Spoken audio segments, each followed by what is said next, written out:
before that was induction, wasn't it? Can you Yeah, it remember what were the 4 key stages in the induction process? Key stages. We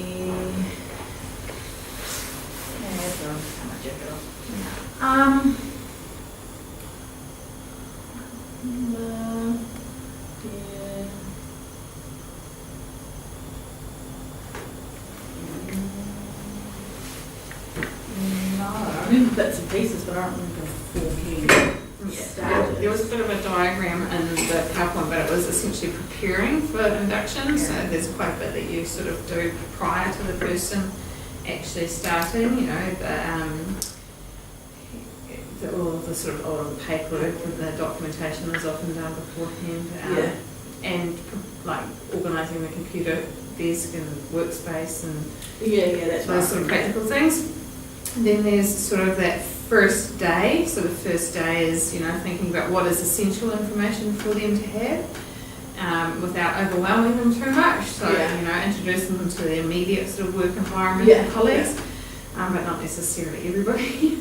Then you've got the ongoing process. So really making sure they get access to all the information that they need to know, but then checking, understanding, making sure there's sort of follow up and making sure they've got support, so a mentor or a buddy in that process. And then evaluating the induction process. So that's really about, you know, getting some feedback as to whether or not the employee felt that the induction was sufficient and worthwhile and so forth for them to be introduced to the organisation. So that's 4 key stages. All right. Why do you think induction is so important? Because it's like a welcoming process. You're welcoming them, this new staff member, and making them feel valid. And then also giving them information, key information about the business and about their role and the people they work with. So what are some of the positive outcomes for the person? They feel like, I suppose they aren't just thrown into deep water. They feel like they're more being immersed into the business, a bit gentler, I suppose, and they feel like, because it's like a welcoming. You welcome them, they feel more welcome that way, and they feel like they're more understanding, I guess, as well. Like, it's just of the initial days and where they're going to be, who they're going to be working with, so it's not just really confusing. So it gives them a bit more certainty, so that can help to relieve some of that anxiety that people often have about a new job. And, you know, essentially it brings them up to speed faster. You know, it should. So we should be seeing positive effects for performance. So there are some benefits for the organisation as well. That should link into some job satisfaction. So we should see people being more satisfied and, you know, happier and more engaged in their jobs. And then we can also see that follow on through to sort of reduce turnover. So expecting that, you know, people are more likely to stay if they've had that positive experience at the start. Whereas, you know, if it's not managed well, then people might leave or be more inclined to leave. So there's some really positive outcomes for the employee and some really positive outcomes for the organisation. So that's why we kind of emphasise that as being important. Who do you think is responsible for it? HR, if there's an HR and first line managers. HR and first line management. There is a lot of joint responsibility. So HR should set up the process, the policy or procedure on how it should be done.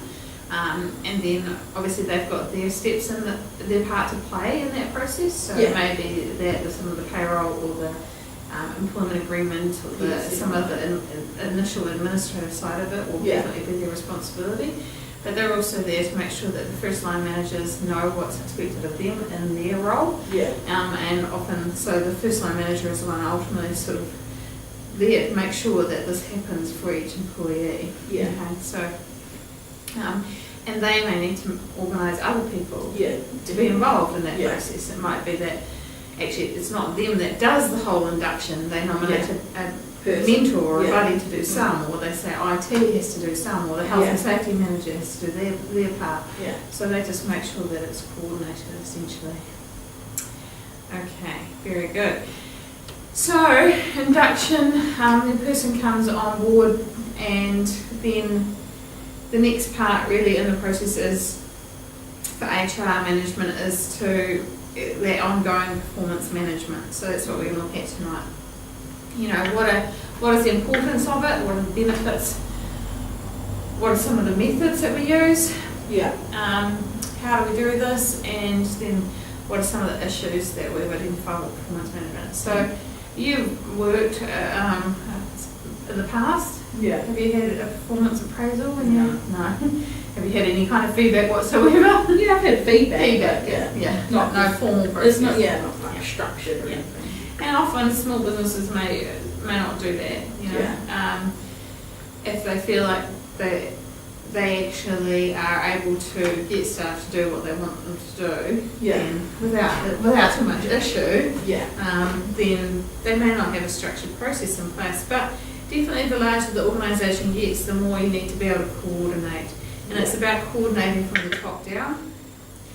So if this is our organisation, our mission, our values, our key goals, how does that filter down into the operational units, so the business departments, or the teams, and how does it filter down into what the team goals are? Yeah. And what they are expected from each operational unit. And then that can filter down into the individual employee expectations. Yeah. So the expectations are often laid out in that job description, Yeah. where we're seeing like the KPIs embedded in those. Or maybe that you have a meeting at the start of the year to set your performance plans, targets, and then ongoing meetings through the year, and an end of year meeting to check progress towards those. Yeah. So, and from there you can often use that information to inform decisions regarding reward, so performance pay perhaps, and also or promotion or whatever, and development is, so you can identify training needs through that process as well. Yeah. Because when we, people often sort of interchange some of this terminology. Performance appraisal, performance reviews, performance evaluations, performance management, are they all the same thing?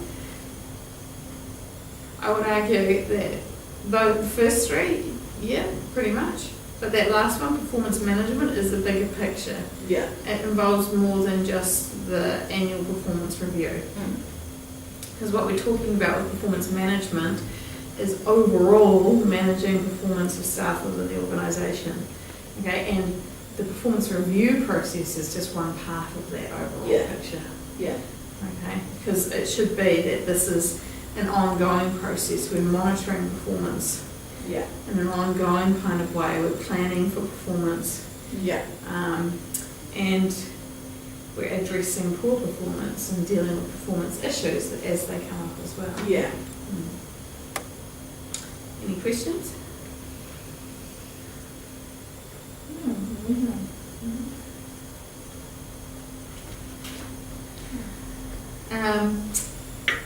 So what do you think some of the benefits of the performance review process might be? I think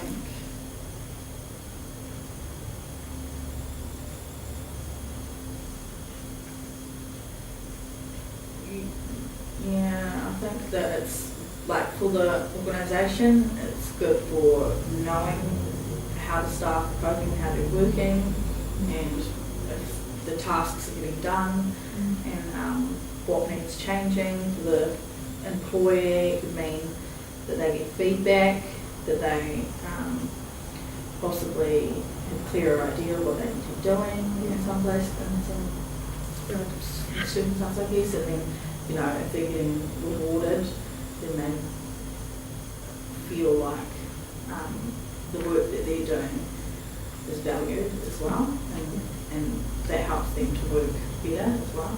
Yeah. Ultimately, that's the ideal, isn't it? Yeah. You get some feedback and it helps you feel valued and that you know what you're doing and that Yeah. it makes you feel more motivated. It's such a hard one, you know. Like Yeah. there are a lot of supposed benefits of performance reviews, and if they're done well, there can be a lot of benefit. Yeah. But there's also a lot of argument out there that when they're done poorly, they can actually be more demoralising than anything. Yeah. You know, if they're, we'll talk about the problems a bit later on, but you know, if they're not consistent or your manager obviously hates you, so always gives you a poor performance review. Then we feel like you're monitored. Yeah, that's right. So there's definitely challenges with it, but you know, in HR we always put out, you know, what are the benefits? We've got to sell this practice, you know. Yeah. And performance management is a really hard one. Like, it's definitely getting line managers to engage in the performance review process. Yeah. Even a simple process of you have a meeting at the start of the year to set the goals, you have a meeting in the middle of the year to see how things are progressing, and you have a meeting at the end of the year to tick off and see how the employees achieved those goals and write some reflection around that. Yeah. Getting managers to actually do those meetings is really challenging. And some of it's about time pressure, Yeah. definitely. But some of it's also about skill and knowledge and understanding of the process and the fact that they don't like having difficult conversations with people if they're not performing well. Yeah. Or, you know, they might be scared of how the staff will react. So they just don't do anything at all. It can be different. It also depends on the structure of the organisation. You know how we talked about flat structures and tall structures? Well, we've got, with a flat structure, we've got a wide span of control, so you've got a lot of different people reporting to one line manager, whereas with a narrow structure, you only have a few people reporting to one line manager. Obviously, that's easier to have, you know, like if you've only got 4 direct reports, the time factor for doing performance reviews for all of those direct reports isn't such an issue. If you've got 20 direct reports, trying to fit that into a year is quite hard work, right? So, I mean, we always say that where we've got a flatter structure, you have less control, you know, over those individuals. So you actually should have an operating environment where autonomy is encouraged and staff are skilled to do and motivated to do their jobs. If you haven't got that kind of environment, then you probably need to narrow your structure and have more control and more monitoring. But in terms of the benefits of performance reviews, you know, it is supposed to help give feedback so people know what's expected of them. You know, set clear goals and expectations. We know what's expected. We know when we've achieved it. We get feedback on that process. And when you look at, I think when we talked about job design, we talked about Hackman and Oldham's job characteristics model, and that one of the key aspects of that was that feedback, you know, that helps us to know if we're on the right track. And we can use that information to help decide rewards. So we can, if we've got a really robust system in place, we can make reward decisions. We do use that for identifying training needs. So you haven't met that target, why not? Oh, you don't know how to use Excel properly. Okay, well, we'll send you off on an Excel training course. And you should be able to, you know, like why you haven't identified that earlier in the year, I don't know. But, but you know, like sometimes it's quite easy out of those discussions to say, well, there's a good reason why I can't do that. I don't know how I have the skills. So it can help career development and succession planning, giving somebody a pathway, like identifying opportunities for them if they were wanting to progress, like if they are a high performer, and we'll talk about talent management in a couple of weeks. If they're a high performer, you know, how do we keep them engaged in the organisation? We offer them a career pathway. So, you can do a bit of employee counselling, and by this I don't necessarily mean like tell me your life history and have a wee cry about it, but but with that we're talking more about just general support in terms of what is it that's affecting your ability to achieve some of the targets, you know. And they might say, well, actually everything works fine, but I've got lots of issues going on at home. And then that's when you can say, okay, well, you know, we've got employee assistance programs, would you like to talk to a counsellor? So most larger organisations will have an employee assistance program where you have counsellors available for free for staff to utilise. Yeah, yeah. So that's an opportunity to send them off into that sort of area. You don't want to get involved in counselling yourself. But as a line manager, that you does feel like you spend a lot of your time with people sitting in the office in tears for various non-work related reasons. I've cried to bosses. Exactly, that's right. Just how it happens. Yeah, stress it's normal, but then again, the manager needs to be able to say, okay, I can see, you're upset, and I can see it's affecting your work, but I'm not obviously trained. Would you like to talk to somebody further? As a good option. Okay. So there are some supposed benefits there for the performance review process. And in terms of the process itself, it is really about setting out what are the aims and objectives for the performance review process for the organisation. What is the organisation hoping to achieve? Yeah. Okay, through that. Clear expectations for staff, or clear framework for reward decisions, something like that might be part of the aims. Roles and responsibilities. Who's responsible at each level? Is it HR? Is it line managers? I'll talk about this dichotomy between who's, the line managers think it's HR's job and HR job, but HR think it's the line manager's job. So often blame. Yeah. Or they try to shift the responsibility. And shift responsibility as well. So defining who's responsible for what in the process. Even employees have their own responsibilities within that process as well. To identify their training needs, to be honest about what they need. There might be a part of the process where they have to do self-review or self-reflection, and they have to engage in that process too. Yeah.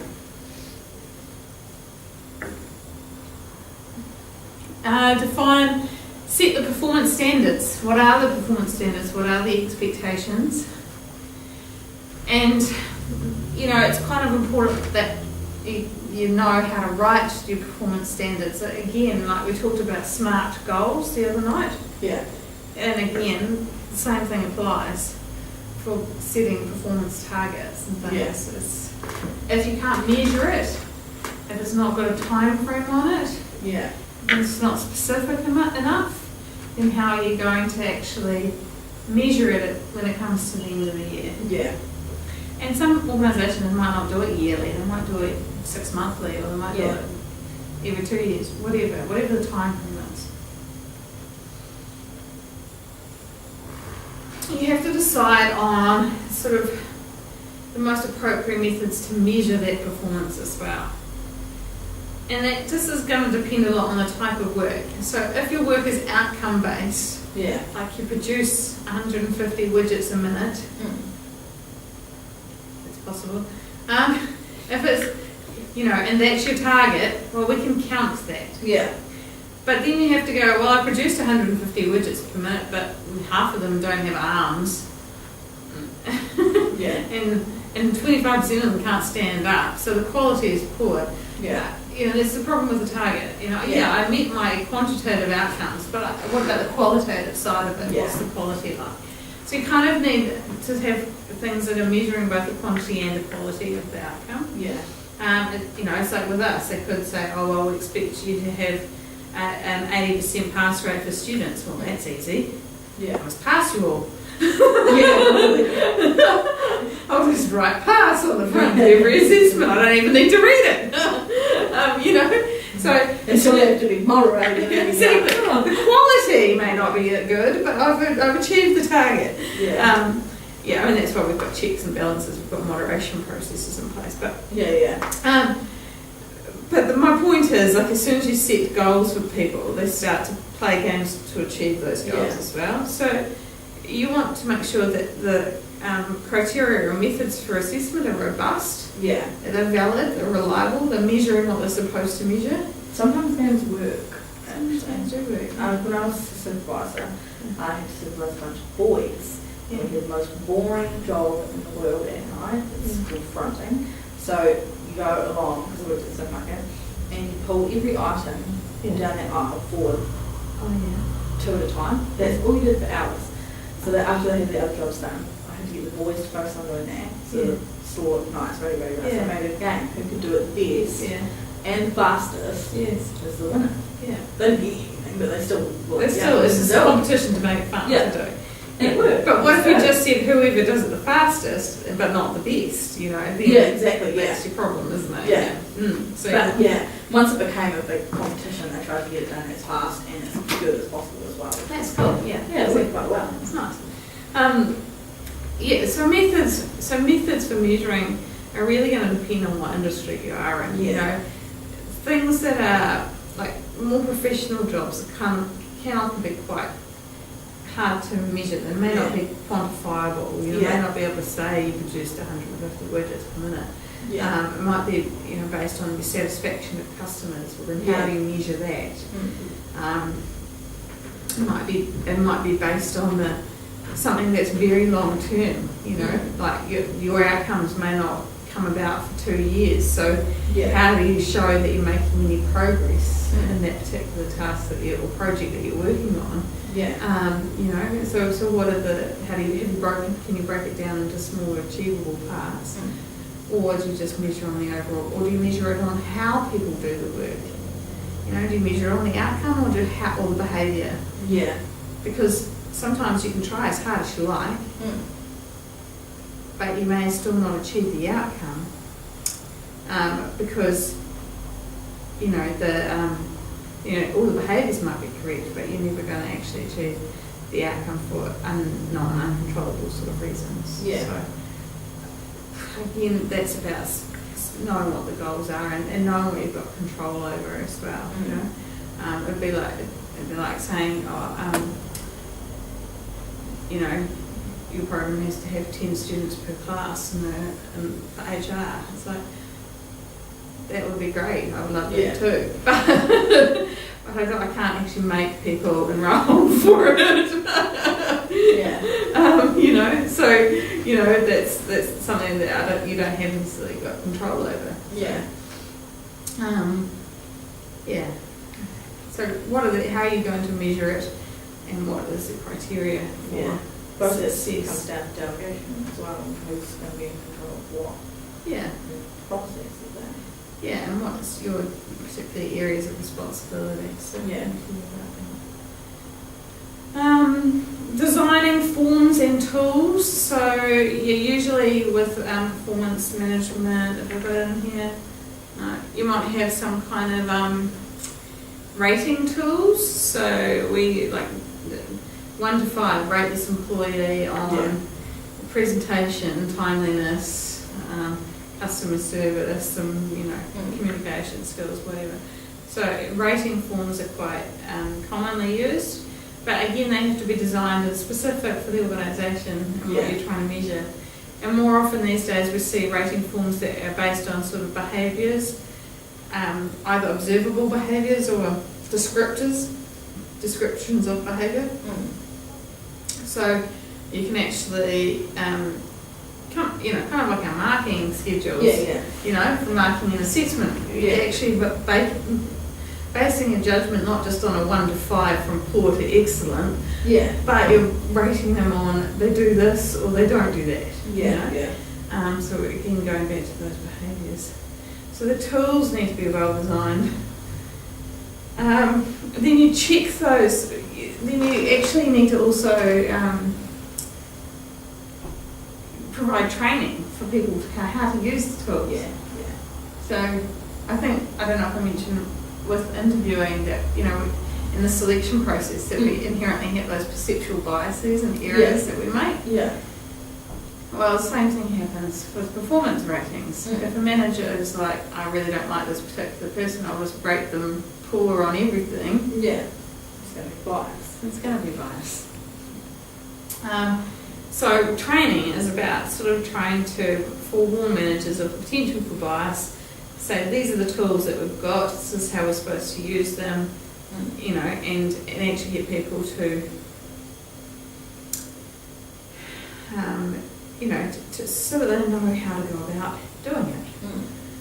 And then get some feedback. So you might conduct a pilot study, check that the tools actually work well, that they're actually measuring performance effectively, maybe adjust them, get some feedback on whether or not they work well or don't work well, and make changes to the tools that you've developed, and then adjust that, where you need to, essentially. So it's kind of HR is responsible for making sure that we've got that policy procedure and the tools and the processes in place, and that line managers are trained as to how to implement them. But line managers need to be able to take those tools and use them effectively. It's usually some kind of forms and things that you need to fill in, obviously forms. But I think I mentioned behaviourally anchored rating scales, so that's one of the rating scale methods. We've also got management by objectives, if you've heard of that, MBO. It's very much just about the process of setting out the goals and checking whether you've achieved them, so often in the job description. So we're measuring results, not necessarily behaviours, or how you achieve those results. They can often include rating scales or narrative descriptions of outcomes. Have you heard of 360-degree feedback? So it's traditional feedback is your supervisor tells you whether you did good or did bad. Okay? 360-degree feedback is about collecting a whole lot of different sources of information. Okay, and it's generally a lot more reliable because you've got different sources of information, not just one grumpy manager, right? And part of that could be that you have direct reports judging your performance as well. If you're the line manager and you have your direct reports giving feedback on you and your role as line manager. There's some real problems with that. People may not be honest because, it's their boss. The boss has got power, so that can be a problem. But it depends on whether it's written. Some organisations will do that and some won't. It will depend if you can do it in a way that's going to provide useful feedback or anonymous feedback or whatever. But certainly collecting information from customers or clients or yourself or colleagues even. Like here, for example, with teaching, we get student evaluations, we get colleagues to come in and do peer observations, our manager gives us a performance review, and we do a self-reflection as well. So you've got 4 different sources of information to collate together to get the big picture. So that's sort of an example, I guess, of how you can use multiple feedback sources. So they work all right, or? I think so. I mean, the problem might be when you get contradictory information. Where the colleagues say one thing and the manager says another. But then it might be worth getting other sources to try and verify which is sort of more accurate. But also it can be time consuming. You've got to collect a lot of information. But it's certainly probably more reliable than the simple supervisor-employee traditional approach. Critical incidents. So we often collect useful information from the critical incidents, and I think we've talked about that. We have, So you know what it is? Well, it's critical incidents within the organisation and the people that were there, reports from that, how they managed it. Good. So, specific examples where things went really well or when things went really poorly. And they do, and you can do a lot of sort of analysis of what actually happened.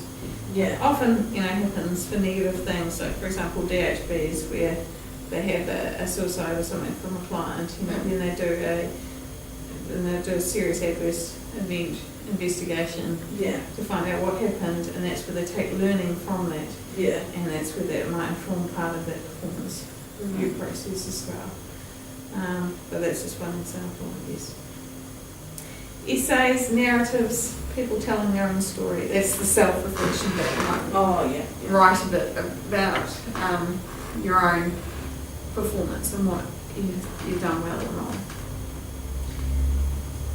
So what I'm saying is it doesn't all have to be tick box, number 1 to 5 sort of ratings. Checklists might be, have you done all of these things? Yes or no?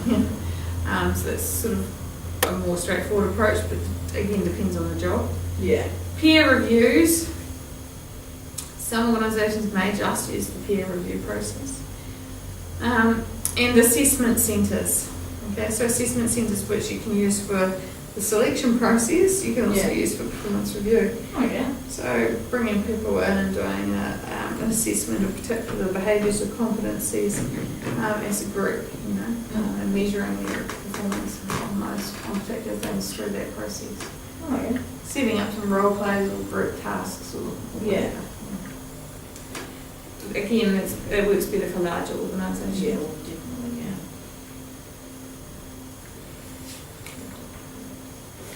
Questions?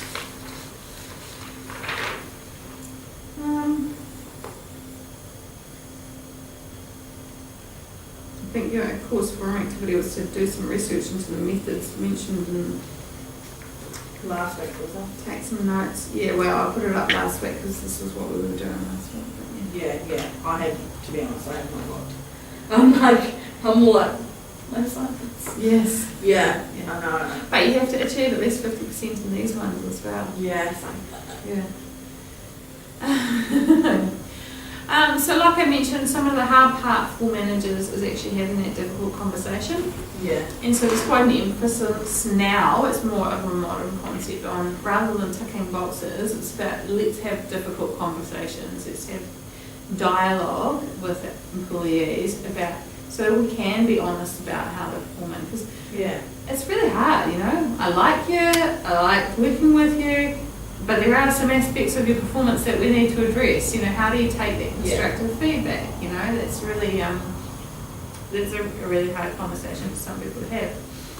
Yeah. Especially because you've got to have an ongoing work relationship. Yeah. And you might have people that react poorly as soon as you try and bring up any negative comment. Yeah. People can be quite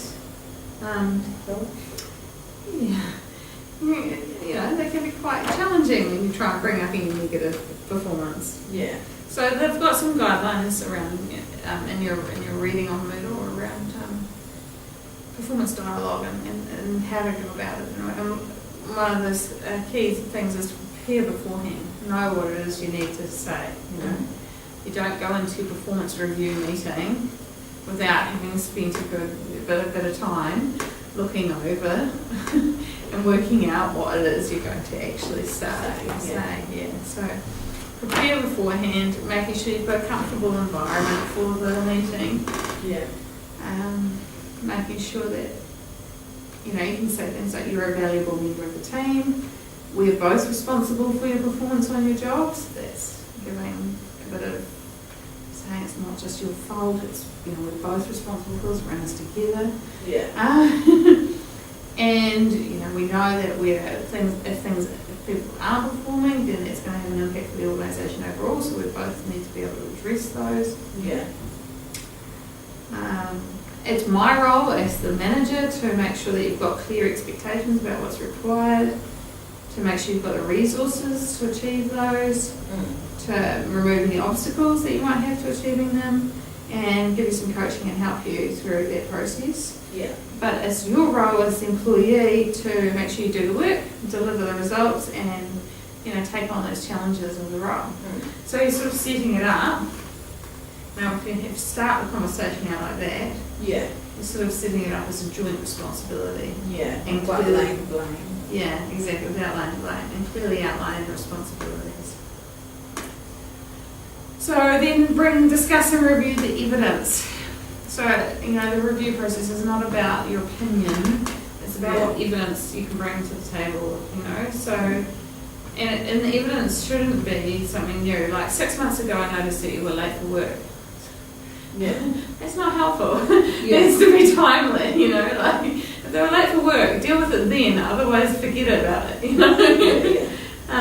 But the evidence is about, what have you got? what support do you have for the sort of decisions that you're coming up with?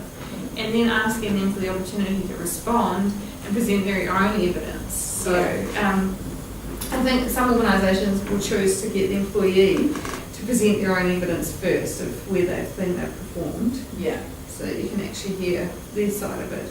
But if you've got evidence for where you think they haven't performed, presenting that and making sure they're aware of it and they're discussing it and giving them an opportunity to speak to it.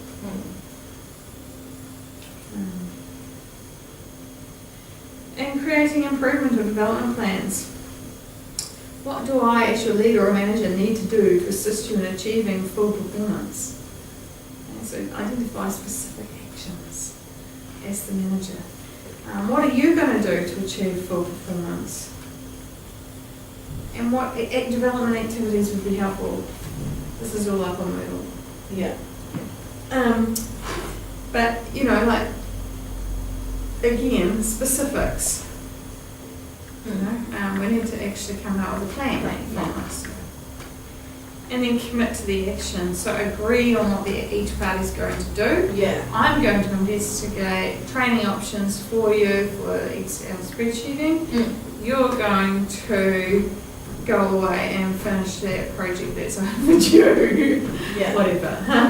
So, agree those due dates and responsibilities, reconfirm the value of the person to the team, and, keep on encouraging them to give their best. I mean, some people call it the hamburger approach. Give the good positive at start, put the negative in the middle, and then put a positive at the end. The problem is with that sort of approach is the employee might just mentally get rid of the negative thing in the middle and not take it on board. So you actually want them to take on the message. So using a dialogue approach, looking at evidence, looking at plans and things is usually quite using them to help come up with a plan, we're part of the plan. Yeah. Makes it a bit clearer as well. Get their engagement in it. Yeah. Absolutely. So we've talked about some of the problems with performance reviews. What other problems can you think of from what we've discussed? I think some of the problems would be about how staff would view it as well, depending on how well it works for them. Like if they come off negatively from it, if they're feeling more pressured or bullied, or they have difficulties with supervisors, so then they might feel like they're being attacked in some ways. I suppose that those would be some kind of issues. And then,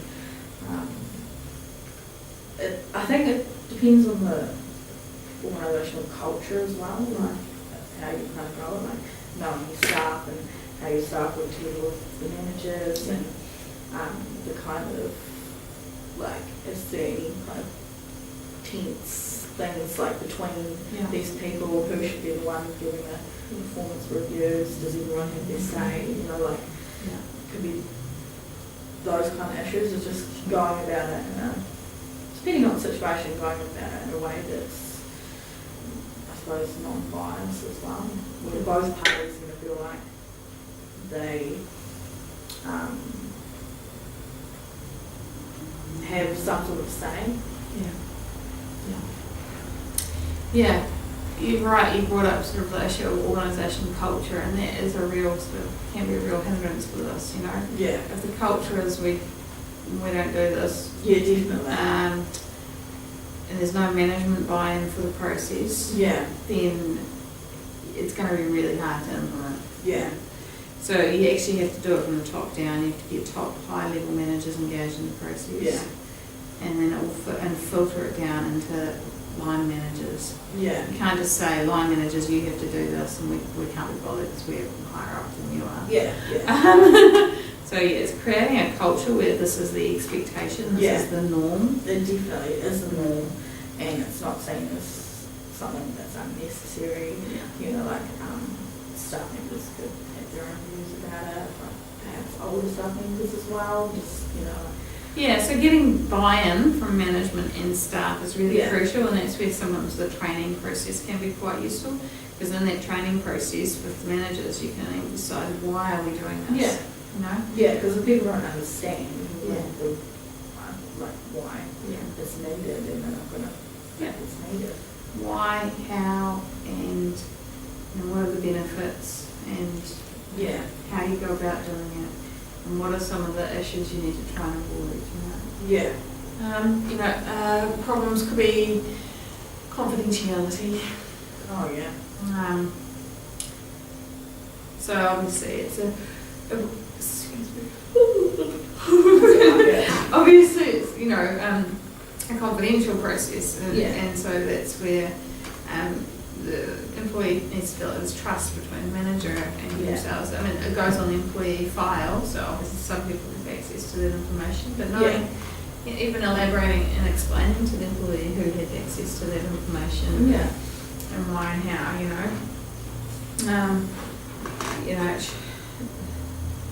ultimately, the organisation needs to keep some kind of record of that the conversation having happened, Yeah.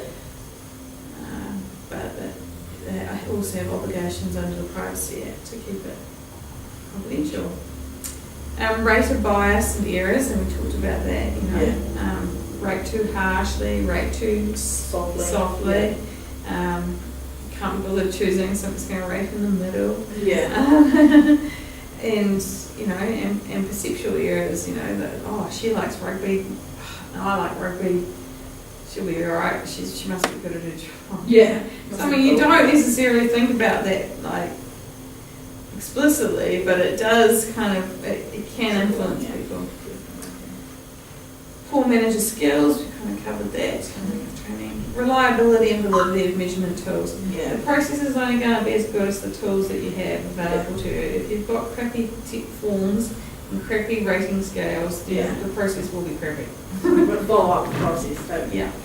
Yeah. Yeah, so we want to make sure that HR there is helping to put in place good tools for measuring performance. Lack of management and employee commitment, we talked about that. Time consuming. Yeah. Some companies estimate the cost of the performance review process in itself is millions of dollars, and the time and effort spent doing it. But the question is, what if we don't measure performance? Yeah. How much does that cost the organisation? Yeah. Well, exactly. It's hard to measure. That's hard to measure. Well, it should be relatively straightforward, if we do performance reviews this year and we do performance reviews next year, but it may be that the other things in the environment change, so you can't necessarily pin it down to that process in and of itself. If we aren't trained well and we don't know how to do it and give feedback in a timely manner, then there is no point saving it all up for the end of the year. That is not helpful. So should be an ongoing process of monitoring, giving feedback, monitoring, giving feedback, monitoring, giving feedback. If there are negative relationships or bullying or harassment or anything happening, then that's got to be quite careful about how that process is managed. Because obviously the employee is going to feel aggrieved, and they have got they've got the means to take a personal grievance if they feel like the process isn't being managed properly as well. Yeah. And a lack of accountability and follow-up. Who's going to follow up on the performance plan that you put in place and check that things are actually happening, It's all good and well meeting at the end of the year and saying, well, okay, you better do this better next year, but who's going to follow up and check that? So we need to actually make that happen as well.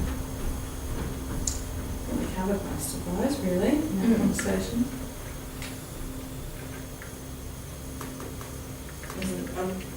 And the other thing is about measuring team performance versus individual performance. We're doing a lot of teamwork. Yeah. Do we measure the team outcomes or do we measure the individual contributions? It's really messy. It can be quite messy. If you measure everybody based on the team outcome, then you can get social loafers or freeloaders or whatever you call it, who don't contribute and still get a positive outcome. If we measure everybody individually, it tends to lead more to competition rather than teamwork. So we actually can undermine what it is we're trying to achieve for the organisation. So, so we need to actually look at whether it's more appropriate to measure performance on individual or on team outcomes, depending on the circumstances. And maybe you get, and that's where sometimes measuring overall outcome from the team is useful, but getting feedback from the peers within the team to make sure that they have actually everyone's contributed in some way is useful. Yeah. So we started watching Rebel Sport last. Wait, that was the induction, wasn't it? Yeah, so they carry on and start. They talk a little bit about performance management as well. So let's watch that. If it works.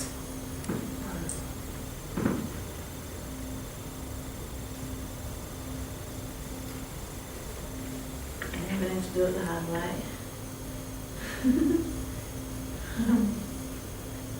Just bear with me.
The other thing that they should be doing is really prepare for. Interact the day focused on loss prevention. Cross-training shoes. It's not just new recruit. In any store, people are also employed behind the scenes. Plus, there are administration and support roles including buying, marketing, and human resource management. There are also management opportunities in the various stores where new positions are filled by the promotion of existing staff or the training of new employees. These training programs are aligned to the Australian Qualification Framework. So for the retail trainees who are usually straight from school, this equates to a 1-year Level 2 retail certificate. At this level, the person would be working as a full-time employee in a department within a store. The cadetship training program normally runs for 2 years and takes an employee through a combined Level 3 and 4 training sufficient to be an assistant store manager. Level 5 training at the time of filming is being outsourced to an external training organisation. At this level, a job as a store manager is possible with responsibility for up to 70 staff.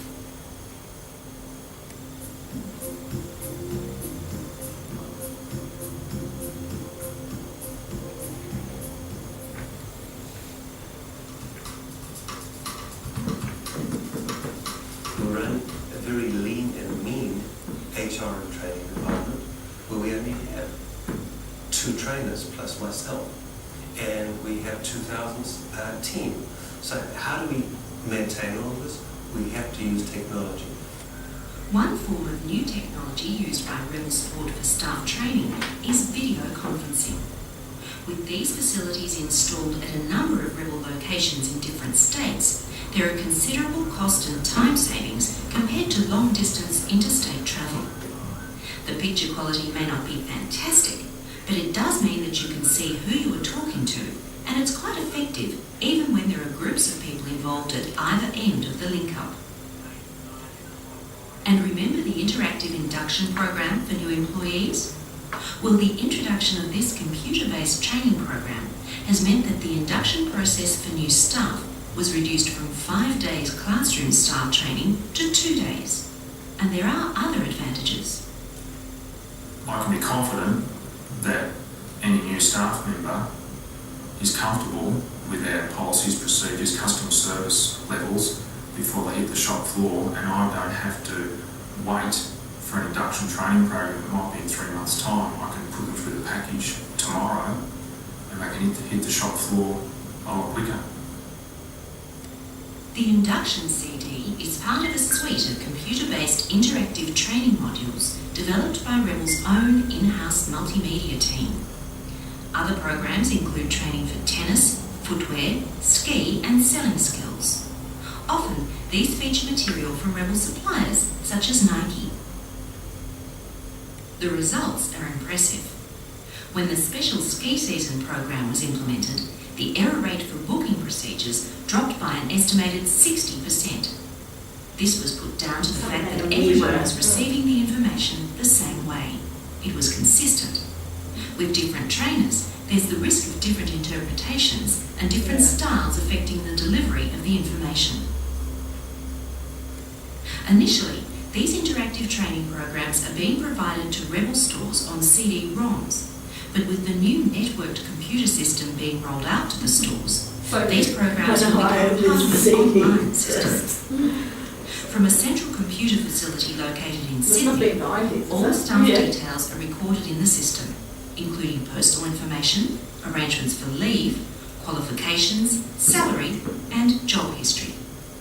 One of the main aims of the new system is to simplify communication between staff at all levels within the company, especially when it comes to performance appraisals. I suppose there'd be examples within every organisation of people wondering why they're not that right person for promotion, why they aren't being considered to take their career to the next level. We had an instance at Rebel Sport where there was a particular floor manager who wanted to go to that next level and become a store manager, and he could never understand why he wasn't that right person for that job. So with our human resource information package, it's going to close all those communication barriers. He will have access to his own personal file and appraisal form at all times, so he can see where he's not tracking as well as he should be and where he needs to lift his game. For these staff appraisals, information is entered into the computer system by scanning these forms. 10 competencies or levels of achievement are graded in one of 3 levels: role model, meets performance standard, or below performance standard. And then, if needed, actions in the form of coaching or corrective feedback are decided upon.